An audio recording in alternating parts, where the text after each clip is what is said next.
Romans 12:1. I beseech you therefore, brethren, by the mercies of God, that ye present your body a living sacrifice, holy, acceptable unto God, which is your reasonable service. Romans 12 verse 1.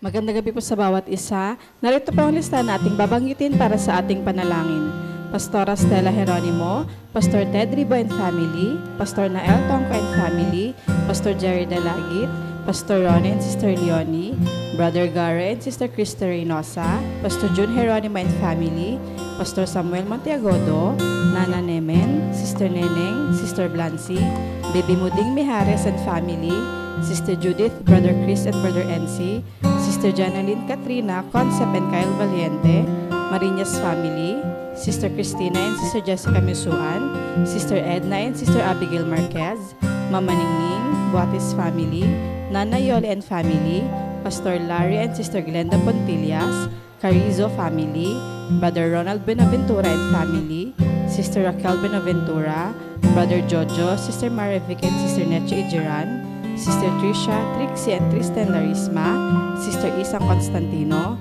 Cabales Family, Brother Rod, Sister Ana and Sister Praise del Santos, Sister Cherry Arzala, Sister Orpha, Sister Sharon and Sister Nympha, Sister Christine de la Cruz and Family, Sister Yoli Mantig, Sister Meli Montaño, Baby Brother Jeffrey Carrizo, Sister Feli Dizon, Sister Caroline Pocohan and Sister Nancy, Maulawen Family, Brother Marvin Lau, Sister May Santos, Sister Pina Monteagodo, Sister Edel Castro, Brother Reynaldo Rodriguez, Sister Joy Acosta and Sister Eleodora Medina, Nanay Lina Lopez, Brother Julius Pantigan Family, Sister Fen MJ Danganan, Brother Dixon Paras, Brother Richard and Brother Scott Michael Wayan, Brother Gerald Handa and Family, Sister Sarah Licardo and Family, Brother Brian Bernardo, Sister Cam Saito, Sabala Family, Sister Nihal Abdullah Rauf and Brother Alexander Mamao,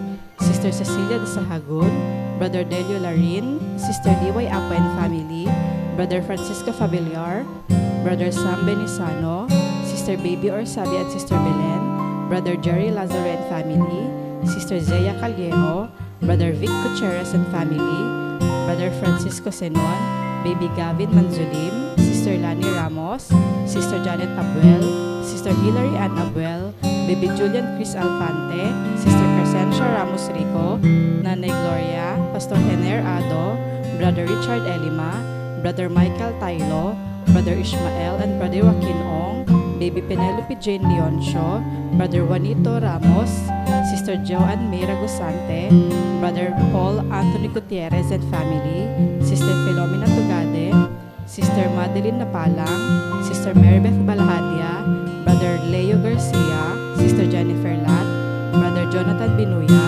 Sister Susan Lopez, Attorney Carlos Borja Jr., Sister Aida Cruz de Leon, Brother Ken, Sister Alvin Baby Z. Reynosa, Brother Reynaldo Morena and Family, Sister Jean, Baby Chino and Baby China Antolin, Brother Nelson, Sister Vivian Pabigayan, Sister Julieta Gutierrez, Brother Brian de la Cruz, Sister Mercy de la Cruz, Brother Edgar Ventura, Sister Mariel Sebastian, Mr. and Mrs. Jed and Danny Vedayo, Sister Lizelle Bangayan, Sister Melgin Paliago, Brother Lance Rui Abangan, Sister Vanessa Abingosa, Brother William Valencia Jr., Brother Ramon Rodriguez, Brother Fritz Mark Nevado, Sister Sandra and Brother Luisito Perez Sr., Sister Eunice Cantero and Brother Jonard Pangan.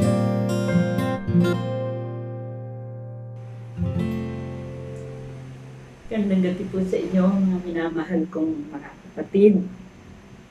Sa inyo mga kapatid ko sa Iglesia ng Piel. At gayon din po sa inyo mga kapatid ko sa Iglesia ng Pasintamo. At sa inyo na patuloy na nakikibahagi sa gawain ito. Ngayon pong gabi, nais ko ibahagi sa inyo ang dakilang bagay na ginawa sa akin ng Panginoon. Kaya ang gagawin ko po ay ang patotoo. Ako po ay nagpupurit, nagpapasalamat sa Panginoon sa dakilang bagay ang kanyang ginawa. dumaan po ako sa napakahirap na karamdaman. Una nga po ay ako po ay nilalagnat, giniginaw, at hindi po ako makatulog dahil nga po sa nararamdaman ko, ang ginaw. Ay ito, tanghalin tapat, ginaw na ginaw ako. Yun po pala ay dahil, ang dahilan nga po, dahil meron akong lagnat. At matapos po mawala yung lagnat at ginaw, ay ito po ang sumunod, ang aking ubo. Ako po ay inuubo gabit araw. At sa totoo lang po ay ilang gabi na po ako hindi nakakatulog. Hindi rin po ako makatulog sa araw dahil po sa ubo. Pero sa kabila po noon ay nagpapasalamat ako sa Panginoon. Pagkat yung mga nangyari sa buhay ko ay isang pag-ibig na may disiplina ang ginawa sa akin ng Panginoon. Dahil alam ko na ako ay kanyang lingkod. Hindi po naman ako pinabayaan ng Panginoon. Kaya lang talagang pati boses ko, Nina. Dahil nga po hindi ako nakakatulog, tamagarin po ang aking mga mata.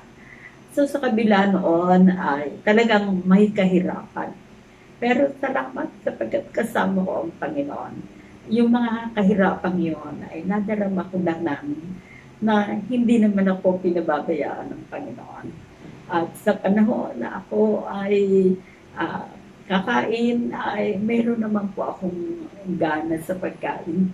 At ibinibili naman ako ng aking anak ng masasarap sa pagkain. Kaya purihin po ang Panginoon.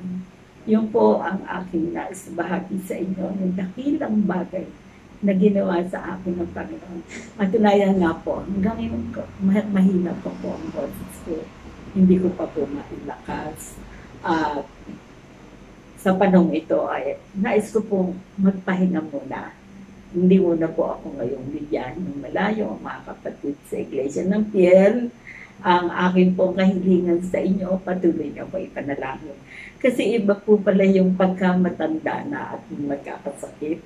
Iba po, hindi katulad po nung ako ay edad na 70 plus, pag ako nagkakasakit ay pwede pa uli akong magbiyahe, bumangon at maglakad. Pero ngayon po ay sa panong ito ay nais din ng Panginoon na ako'y magpahinga para magpatuloy sa panalangin. At mga kapatid, salamat sa inyong mga panalangin. Alam ko hindi lang ako ang nanalangin, hindi lamang ang aking sambahayan ang nanalangin, kundi kayo ng mga kapatid ko sa Panginoon. Ang patuloy na nanalangin para sa akin. At patuloy niyo ako ipanalangin mga kapatid. At ako po ay nagtitiwala sa Panginoon. Lubusan niya akong pagagalingin upang makapagpatuloy po ako sa mga gawain paglilingkod. At huwag po ninyo ikalulungkot na hindi muna po ako makabiyahe ng malayo, kundi isang araw din tayo po ay makikita dyan sa Iglesia ng Piel na gusto ko rin na isang araw ay makarating dyan. Pero sa kalooban po ng Panginoon, ito po yung panahon na ako'y dapat magpahinga at manalangin muna. Kaya muli salamat sa inyo mga kapatid. Sa aking dinaanan, mahirap na karamdaman. Alam kong patuloy niyo ako ipinapanalangin. Kayo, mga kapatid ko sa Iglesia ng Piel at ang mga kapatiran sa Iglesia ng Pasong Tamo, alam kong hindi niyo tinitigilan ang pananalangin para sa akin. Kaya nga po, ngayong gabi ako'y nagpapasalamat sa Panginoon. At aking ipinapatotoo sa inyo, ano ang naging bunga ng inyong mga panalangin sa akin. Ito po, sa biyaya ng Panginoon.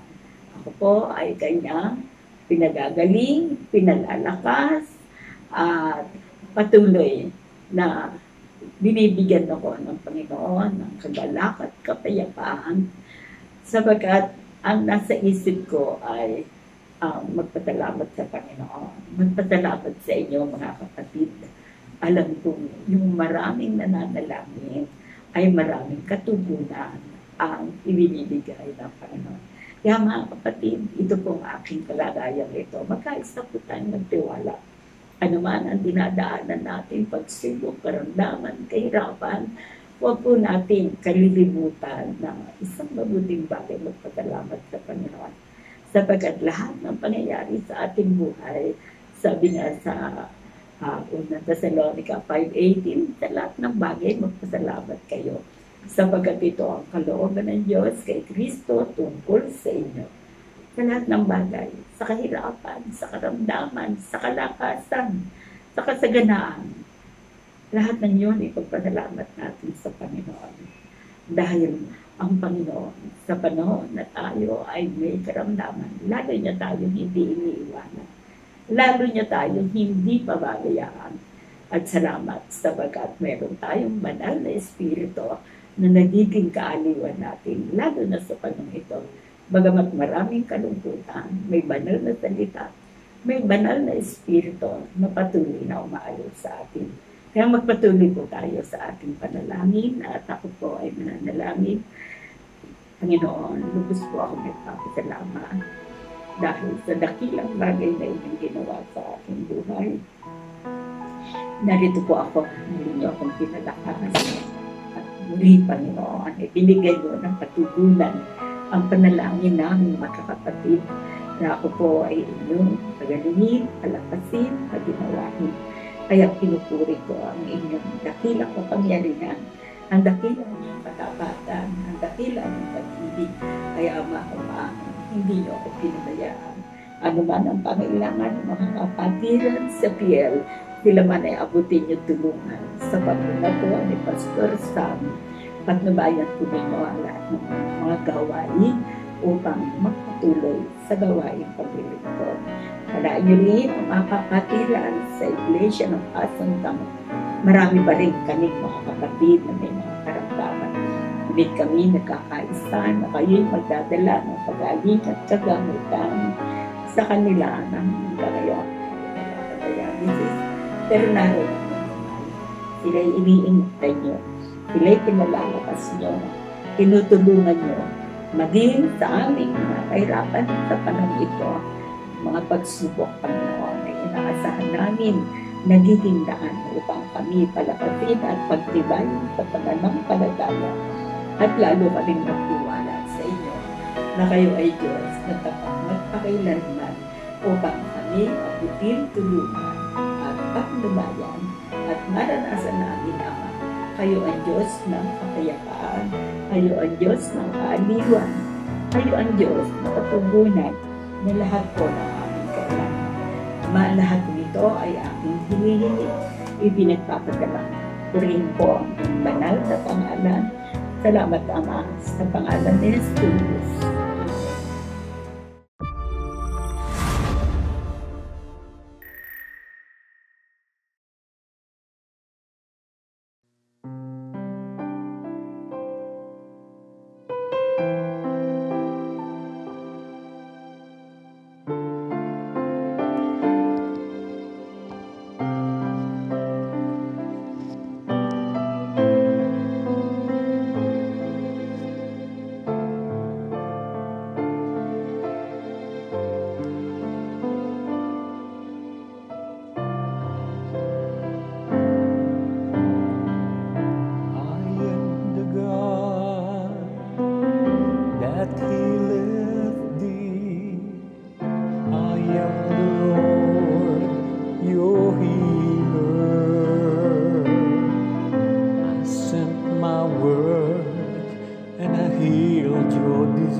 Your healer.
your word and you healed my disease.